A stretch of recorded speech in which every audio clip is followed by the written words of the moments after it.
새롭게 한 주간의 일상을 시작하는 7월 12일 월요일 새벽입니다. 무거운 마음으로 한 주간의 일상을 열어갑니다. 오늘은 로마서 묵상 137번째 시간이죠.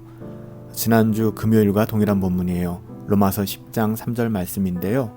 이 말씀을 가지고 더러워진 옷을 입고 자랑하는 인생이라는 제목으로 하나님의 말씀을 함께 상고합니다.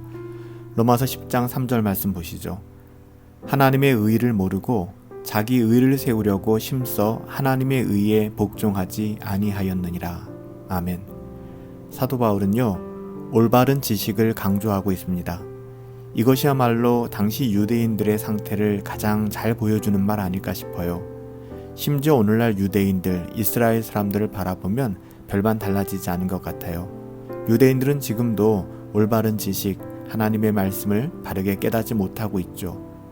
여러분, 진리라고 하는 것은 구태의연한 그 어떤 것이 아니에요. 쾌쾌 묵은 옛날 이야기도 아닙니다. 진리는요, 특별히 기독교에서의 진리는 우리의 구원과 연결되어져 있습니다. 진리를 모르고서 구원받을 수 있을까요?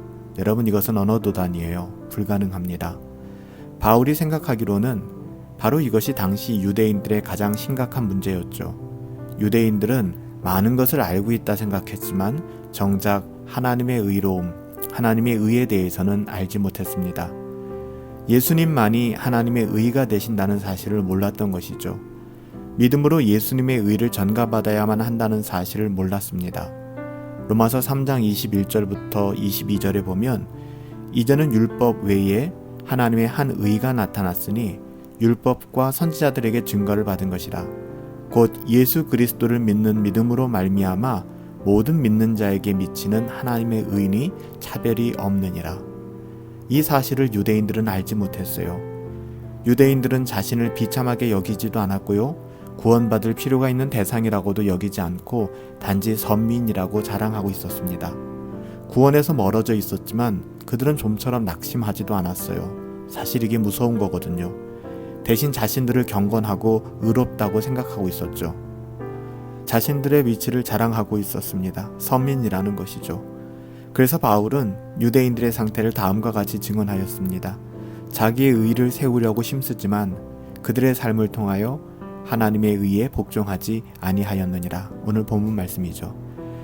유대인들은 자신을 의롭다고 여겼습니다. 이게 문제예요. 하지만 하나님께서 보시기에 그들은 죄인 중에 한 명에 지나지 않았습니다. 구원받아야 할 죄인이었죠. 하나님께서 보시기에 그들은 힘써 불순종하는 죄인에 불과했었습니다.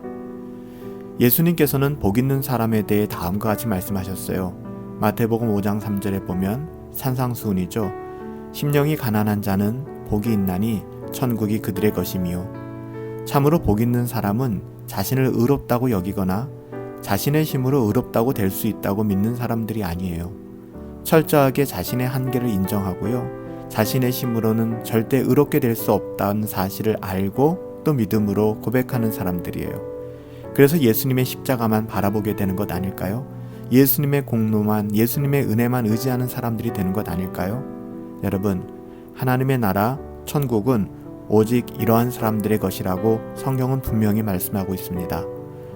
오래전 이사야 선지자는 이사야서 64장 6절에서 이렇게 증언했죠. 우리는 다 부정한 자 같아서 우리의 의는 뭐와 같다는 것이죠? 다 더러운 옷 같으며.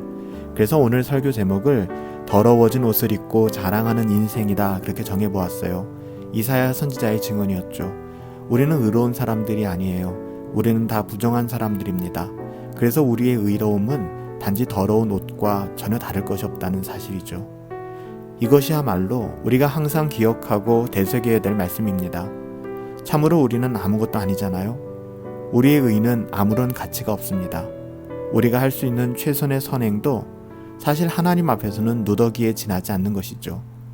따라서 한순간이라도 스스로를 대단하게 여기거나 자신의 행실을 자랑하는 사람은 성경 전체의 교훈을 아주 크게 오해하고 있는 것입니다. 사랑하는 여러분, 팬데믹 시기, 또 거리두기 4단계, 우리가 정말 한 번도 경험해보지 못하고 또 걸어가 보지 못한 그런 시간들을 다시금 우리가 살아내고 있습니다.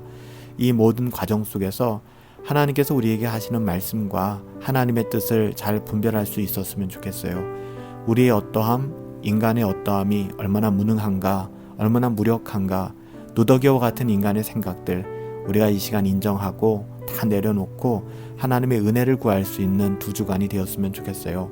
더러워진 옷을 입고 자랑하는 인생이 아니라 오직 예수 그리스도의 은혜의 옷을 입고 하나님 앞에 설 수 있는 저와 여러분들 되시기를 예수님의 이름으로 축복합니다. 살아계신 아버지 하나님, 저희를 긍휼히 여겨주시기를 원합니다. 저희를 불쌍히 여겨주시기를 원합니다. 참 교만하고 높아질 대로 높아지고 자신의 어떠함에 도취되어 살았던 우리들의 모습들이 지금의 결과를 낳지 않았는가 생각해 보게 됩니다. 살아계신 아버지 하나님, 우리의 마음을 주관하여 주시길 원합니다. 이 어려운 시기 우리가 다 잃어버린다 할지라도 믿음만은 잃어버리지 않게 하여 주시고 하늘 소망 가지고 우리가 살아갈 수 있도록 하나님 인도하여 주시옵소서. 우리의 형편과 처지가 참 비참하게 되었습니다. 주여 긍휼히 여겨 주시어서 다시금 하나님의 은혜로 일어날 수 있도록 하나님께서 우리를 도와주시옵소서. 하나님이 함께하여 주시고 오늘 하루의 삶 가운데도 주 은혜로 채워주실 것을 믿사오며 존귀하신 예수님의 이름으로 기도하옵나이다. 아멘. 사랑하는 여러분, 이번 한 주간도 하나님의 은혜가 우리 가운데 정말 강하게 있었으면 좋겠어요. 정말 힘든 시간들을 보내고 있고 또 힘든 두 주간이 우리들 가운데 놓여져 있지만 이 모든 환경과 상황 속에서도 하나님의 뜻과 또 하나님의 은혜를 바라볼 수 있었으면 좋겠어요. 우리가 얼마나 교만하고 우리가 얼마나 높아졌고 참 우리가 모든 것 컨트롤할 수 있다고 생각했고 모든 것 다 알아서 할 수 있다고 생각했지만 여러분, 그것은 사람의 뜻대로 되는 것이 아닌 것 같아요. 우리가 이 시기를 통하여 좀 더 낮아지고 겸손하고 하나님의 은혜가 이끄는 그런 삶을 살아갈 수 있었으면 좋겠어요. 특별히 두 주간 우리의 영혼을 잘 보호하셨으면 좋겠습니다. 하나님의 뜻대로 또 경건을 추구하시며 우리의 영혼이 정말 세상의 허탄함 가운데 그렇게 빠지지 아니하도록 여러분 힘써서 우리 두 주간 하나님 말씀과 또 기도 가운데 함께 설 수 있었으면 좋겠어요. 오늘 하루도 승리하시고 비록 우리가 서로 만나지는 못하지만 더 애틋함을 가지고 또한 영적으로 서로 기도하며 도울 수 있는 그런 은혜가 있었으면 좋겠습니다. 우리가 서 있는 그 환경, 그 상황 속에서 우리가 성령 충만하시고 또 행복하시고 우리 함께 정말 승리합시다.